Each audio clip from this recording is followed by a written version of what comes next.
Hello friend, स्वागत है आपका हमारे यूट्यूब चैनल टेक्नोलॉजी गुरुजी में।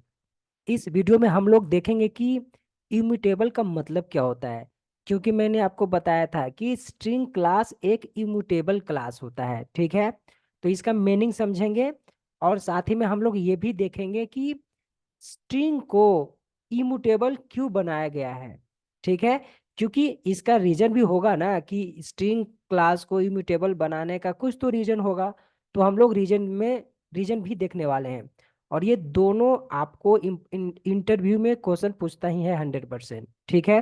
तो चलो पहले समझते हैं कि इम्यूटेबल का मतलब क्या होता है। देखो, इम्यूटेबल का मतलब क्या होता है कि मान लो कि मैंने आपको तो ये बताया कि स्ट्रिंग क्रिएट करने के लिए, स्ट्रिंग का ऑब्जेक्ट क्रिएट करने के लिए आपके पास दो तरीके होते हैं, जिसमें से by default string string literal use करता है। तो यहाँ पर इम्यूटेबल का मतलब क्या हुआ कि आप जब भी ऑब्जेक्ट बनाओगे तो उस सेम ऑब्जेक्ट पे आप मॉडिफिकेशन नहीं कर सकते हो। मतलब कि मान लो कि मैंने एक ऑब्जेक्ट बनाया, जैसे ये वाला देखो। एक मैंने स्ट्रिंग S1 नाम का एक कुमार मतलब वैल्यू लिया और S1 नाम का एक ऑब्जेक्ट बनाया। तो यहाँ पर S1 क्या है कि अगर मान लो कि कोई बंदा इस S1 को मतलब चेंज करना चाहेगा, मॉडिफाई करना चाहेगा। मतलब कि अभी मेरा जो वैल्यू है कुमार, और मैं इस कुमार को मैं ऐसा S1 डॉट कॉन्केट करना चाहूंगा। कॉन्केट का मतलब क्या हुआ कि हम इसमें ऐड करना चाहते हैं गोविंद। तो ये क्या होगा, क्या पॉसिबल नहीं होगा। तो इम्यूटेबल का मीनिंग क्या हुआ कि ये जो आपने ऑब्जेक्ट S1 रेफरेंस क्रिएट किया है, इस रेफरेंस मतलब सेम ऑब्जेक्ट पे आप इस वैल्यू को चेंज नहीं कर सकते हो। कहने का मतलब कि देखो, हमने यहाँ स्ट्रिंग लिटरल लिया या फिर अगर आप न्यू कीवर्ड भी लेते हो तो भी ये मेरा कुमार है और S1 इसको रेफर कर रहा है। तो इस सेम ऑब्जेक्ट पे अगर आप चाहते हो कि इसके अंदर में मैं मॉडिफाई कर दूं तो आप नहीं कर पाओगे, ठीक है। तो इसी को बोलते हैं इम्यूटेबल। पॉइंट समझ में आ गया। अब इम्यूटेबल कैसे बनता है स्ट्रिंग में, तो मैंने फर्स्ट वीडियो में आपको बताया था कि स्ट्रिंग में क्या होता है कि स्ट्रिंग क्या है, क्लास है। क्या है, क्लास है स्ट्रिंग। तो ये क्लास, इस क्लास पे अगर आपने जब फाइनल कीवर्ड ऐसे डिक्लेयर करते हो, तो इस क्लास पे जैसे ही आपने फाइनल डिक्लेयर किया तो फाइनल का मतलब क्या हुआ कि इस क्लास को आप एक्सटेंड नहीं कर पाओगे, ठीक है। तो स्ट्रिंग क्लास पे फाइनल कीवर्ड डिक्लेयर रहता है। तो ये हुआ तरीका कि इम्यूटेबल बनाने का, ठीक है, कि कैसे इम्यूटेबल बनाते हैं। तो अगर आपको इंटरव्यू में क्वेश्चन पूछेगा कि स्ट्रिंग क्लास को हम इम्यूटेबल कैसे बनाएंगे, तो आप आंसर क्या बताओगे कि उस क्लास पे हम फाइनल कीवर्ड डिक्लेयर कर देंगे। अब जैसे ही फाइनल कीवर्ड डिक्लेयर कर दिया, इसका मतलब ये हुआ कि इस क्लास को हम एक्सटेंड नहीं कर पाएंगे, ठीक है। अब नेक्स्ट पॉइंट क्या है, ये तो आपको समझ में आ गया कि सेम रेफरेंस पे, सेम ऑब्जेक्ट पे आप मॉडिफिकेशन नहीं कर सकते हो, इसी को बोलते हैं इम्यूटेबल, ठीक है। अब मान लो कि कोई बंदा बोलता है कि नहीं, मुझे जबरदस्ती इस पे इसको मुझे मॉडिफाई करना है। तो हमेशा याद रखना, अगर आपको मॉडिफाई करना है तो आपको न्यू ऑब्जेक्ट बनाना पड़ेगा। मतलब न्यू ऑब्जेक्ट बनाना पड़ेगा, न्यू रेफरेंस बनाना पड़ेगा। जैसे मान लो कि मुझे इस पे मॉडिफाई करना है, तो आप यहाँ पर ऐसा कर सकते हो, स्ट्रिंग S2 इक्वल टू ये वाला पार्ट लिखोगे, S2 इक्वल टू ये वाला पार्ट, ठीक है, ऐसा। तो अब आपका क्या हुआ कि आपने एक दूसरा ऑब्जेक्ट बनाया और इस ऑब्जेक्ट पे आप मॉडिफाई कर रहे हो, तब आपका आउटपुट आ जाएगा गोविंद कुमार, मतलब ये भी ऐड हो जाएगा इसमें, ठीक है। तो हमने क्या किया कि दूसरे ऑब्जेक्ट पे हमने मॉडिफिकेशन किया, सेम ऑब्जेक्ट पे नहीं किया। जैसे देखो, अगर मान लो कि पहले मेरा ऐसा था, तो ये भी S1 है और इसी S1 पे ही हम मॉडिफाई करना चाहेंगे तो नहीं होगा। ये था आपका इम्यूटेबल, ठीक है। अब नेक्स्ट पॉइंट हम देखते हैं कि जावा में स्ट्रिंग को इम्यूटेबल क्यों रखा गया है, ये रीजन देखने वाले हैं, ठीक है। अब देखो मैं समझाता हूँ। ये तो आपको पता होगा कि जा string by default string literal use करता है, ठीक है। क्या यूज करता है, string literal by default use करता है।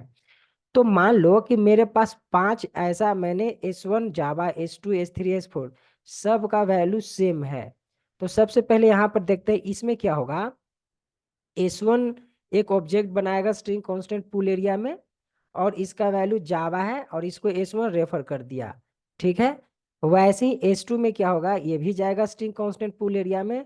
तो मैंने बताया था कि स्ट्रिंग कांस्टेंट पूल एरिया में जैसे ही जाएगा, वहां पर पहले चेक करेगा कि ये वैल्यू पहले से है क्या। अगर पहले से है तो उसके लिए न्यू ऑब्जेक्ट नहीं बनाएगा, इसी ऑब्जेक्ट को रेफर कर लेगा। तो जावा पहले से है तो S2 भी इसी को रेफर कर लिया, वैसे ही S3 S4 चारों इसी को रेफर कर लिया। ठीक है, तो यहाँ पर क्या हो रहा है, चार रेफरेंस सेम ऑब्जेक्ट को एक्सेस कर रहा है। मान लो कि ये चार आदमी है और चार मैन पीपल एक ही ऑब्जेक्ट को रेफर कर रहा है। तो मान लो कि S1 का कभी मूड चेंज किया, S1 चाहता है कि मैं इसको मॉडिफाई करना चाहता हूँ। तो बताओ, अगर S1 इसको चेंज करना चाहेगा तो ये तो सब पे रिफ्लेक्ट होगा, मतलब S2 को भी, S3 और S4 इस सबको दिक्कत हो जाएगा ना, क्योंकि ये सब सेम ऑब्जेक्ट को रेफर कर रहा है। तो इसीलिए स्ट्रिंग को इम्यूटेबल बना दिया गया है, ताकि S1 सेम ऑब्जेक्ट पे मॉडिफाई न कर सके। सही है, खुद सोचो कि सेम ऑब्जेक्ट पे अगर मान लो कि S2 मॉडिफाई किया तो ये सब पे इफेक्ट पड़ेगा, या फिर S1 ने मॉडिफाई किया तो सब पे इफेक्ट पड़ेगा, क्योंकि सभी लोग एक ही ऑब्जेक्ट को रेफर कर रहा है। समझ में आ रहा है। तो इसीलिए इस प्रॉब्लम से बचने के लिए स्ट्रिंग को इम्यूटेबल बना दिया गया है। इम्यूटेबल का मतलब कि इस सेम ऑब्जेक्ट पे कोई भी बंदा मॉडिफाई नहीं कर सकता है। अगर मान लो कि S1 को मॉडिफाई करना है इस पे, तो उसको क्या बोलेगा कि ठीक है, तुम एक अलग से ऑब्जेक्ट बना लो और उस ऑब्जेक्ट पे तुम मॉडिफाई कर सकते हो, इस ऑब्जेक्ट पे मॉडिफाई नहीं कर सकते हो। क्यों? क्योंकि इस ऑब्जेक्ट को और भी ये लोग यूज कर रहे हैं। समझ में आ गया। इसलिए इम्यूटेबल का मतलब समझ में आ गया कि हम सेम ऑब्जेक्ट पे मॉडिफिकेशन नहीं कर सकते हैं। और क्यों स्ट्रिंग इम्यूटेबल है ये भी आपको समझ में आ गया। ठीक है, ताकि इस तरह के प्रॉब्लम से बच सकें। ठीक है, अब देखो इसी चीज को मैं प्रैक्टिकली बताने जा रहा हूँ। देखो, मैंने ये इक्लिप्स ओपन कर लिया। मान लो कि मेरा स्ट्रिंग S1 गोविंद है। ठीक है, अब इसी चीज में मैं S1 डॉट कॉन्केट का मतलब क्या होता है, ऐड करना। ठीक है, ऐड करना। तो मैं कॉन्केट किया किसको, मान लो कि मैंने यहाँ पर कुमार ऐड करने जा रहा हूँ। ठीक है, तो बताओ इसका आउटपुट क्या आना चाहिए।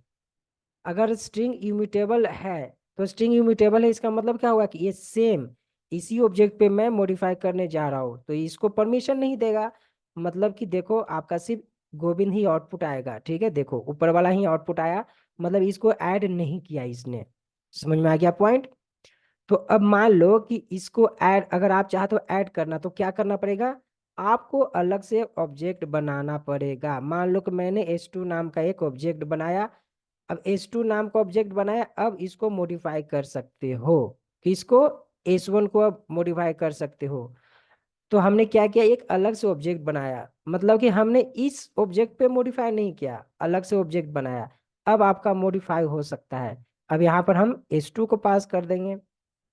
अब इसको रन किया, अब देखो आपका आउटपुट आ गया, ऐड कर दिया। सही है, तो आपने क्या समझा कि हम सेम ऑब्जेक्ट पे मॉडिफिकेशन नहीं कर सकते हैं, इस वैल्यू को हम सेम ऑब्जेक्ट वाले वैल्यू को हम चेंज नहीं कर सकते हैं, इसी को बोलते हैं इम्यूटेबल। अब मान लो कि यहाँ पर मैं S1 भी ऐसा लिख सकता हूँ। देखो, S1 भी यहाँ ऐसा लिख सकता हूँ, ऐसा। तो अगर आप S1 भी ऐसा लिखा तो ये S1 क्या है, आपने न्यू ऑब्जेक्ट क्रिएट किया, और स्ट्रिंग हमने यहाँ लिखा है, इसलिए यहाँ लिखने की जरूरत नहीं है। तो यहाँ पर हमने S1 एक न्यू ऑब्जेक्ट किया, और ये वाला S1 ये वाला S1 है। ठीक है, और इस पे हमने मॉडिफाई किया, तो ये आपका मॉडिफाई हो गया। कुछ लोग यहाँ पर गलती क्या समझने में करते हैं ना, कि ये तो S1 है, ये भी S1 है। ऐसा नहीं है, ये वाला S1 आपका ये वाला S1 है, और ये वाला S1 मैंने एक न्यू स्ट्रिंग बनाया। तो आप बोलोगे यहाँ पर तो स्ट्रिंग नहीं है, तो अरे भाई यहाँ पर हमने स्ट्रिंग लिख दिया है, इसलिए यहाँ पर लिखने की जरूरत नहीं है। समझ में आ रहा है। तो ये था आपका इम्यूटेबल, और क्यों होता है जावा में इम्यूटेबल स्ट्रिंग, ये भी मैंने बता दिया, और कैसे होता है ये भी मैंने बता दिया। ठीक है, तो इस वीडियो में इतना ही, मिलते हैं नेक्स्ट वीडियो में। धन्यवाद।